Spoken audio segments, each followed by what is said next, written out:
ایک مجھ سے ایک دوست نے سوال پوچھا 4-5 دنوں کے. کچھ سوال ایسے ہوتے ہیں جو بندے کو چوراہے پہ لا کے کھڑا کر دیتے ہیں, زندگی میں نہ بھولنے والے سوالات ہوتے ہیں. ایک شخص نے سوال پوچھا, کہنے لگا اوکاڑے دینی اور مذہبی گھرانہ ہے, اوکاڑے سے تعلق ہے, میرے ساتھ محبت کا رشتہ ہے. کہنے لگے بیٹی کی شادی کر دی ہے راولپنڈی میں, آپ کی بھی بیٹیاں ہیں میری بھی بیٹی ہے, بیٹی کی شادی کر دی ہے راولپنڈی میں. اب بچی چند دن رہنے آئی ہے, پوچھنا یہ ہے کہ نماز پوری پڑے گی کہ قصر پڑے گی.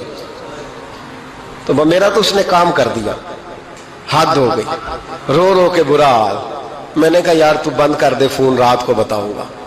کیا پوچھ لیا یار تو نے؟ بیٹی مسافر نہیں ہوتی, بیٹی تو مہرانی ہوتی ہے باپ کے گھر کی.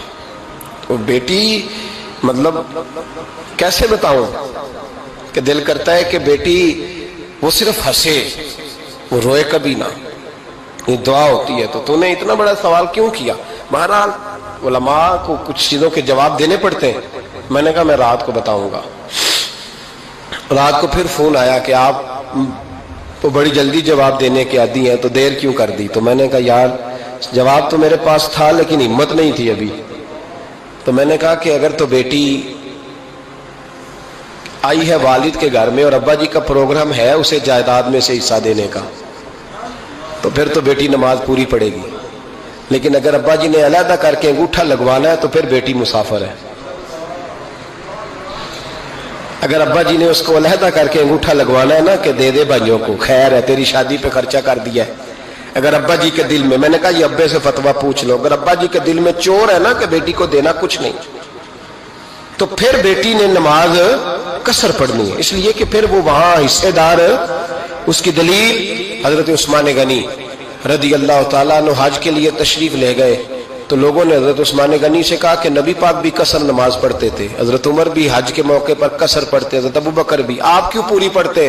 فرمایا ان کا مکے میں گھر کوئی نہیں تھا, میرے تو پورے کے پورے باغ ہیں, تو میں یہاں مسافر نہیں ہوں, میں یہاں مقیم ہوں. تو اگر تو بیٹی کا حصہ بھی ہے ابا جی کے گھر میں تو پھر وہ نماز پوری پڑے گی. لیکن اگر ابا جی نے اللہ تعالیٰ خیر فرمائے بیٹوں کے حق میں فیصلہ سنا دیا ہے اور انہوں نے بیٹی سے کہہ دیا ہے کہ چھوڑ, جو بیٹیاں حصہ لیتی ہیں ان کے بھائی نہیں ملتے, تو نہ ملے بھائی, کوئی عرض نہیں.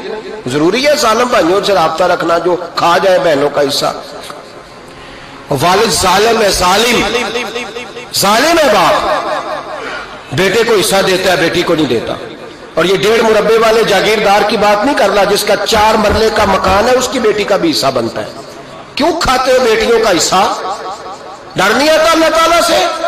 کیوں کھاتے ہیں لوگ بیٹیوں کا حصہ؟ جب اللہ رسول نے رکھا ہے تو کیوں کھا جاتے اور پھر کہتے ہیں جناب بڑا پیار ہے بیٹی سے, رونے